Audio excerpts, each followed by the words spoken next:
আসসালামু আলাইকুম প্রিয় ভিউয়ার্স, কেমন আছেন? আশা করি সকলে অনেক ভালো আছেন। দূর দূরান্ত থেকে যারা এই ভিডিওটা দেখছেন সবাইকে আন্তরিক সালাম ও অভিনন্দন।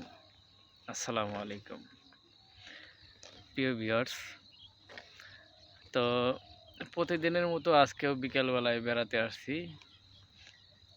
তো আসার সময় দেখতেছি আমার বড় ভাই এই যে গরুর জন্য ঘাস কাটতেছে। তো এটা আপনারা অনেকে চেনেন। এটা কিন্তু এই গাছটার নাম হচ্ছে ফেসারি কালাই যেটা বলি আমরা। তো এটা এই সময়ে উপযুক্ত হচ্ছে গরুরে খাওয়ানোর।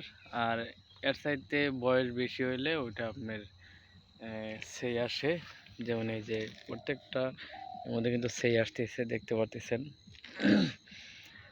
তো ফুল আসছে। তো আর 1 মাস পরে এটা গরুরে খাওয়ানোর উপযোগী থাকবে না, সেই এসে যাবে। তো দুই দিকেই লাভ, এটা গরুরে খাওয়ানোও লাভ, আর যদি পাকাইয়া কালাই বানানো যায় সেটাও অনেক লাভ।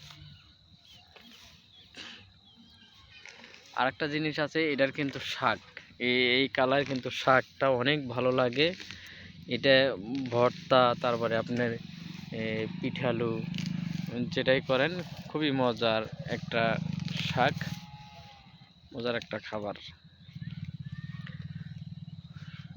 তো বন্ধুরা, ভিডিওটি কেমন লাগলো সবাই কমেন্টে জানাবেন। ধন্যবাদ। আসসালামু আলাইকুম।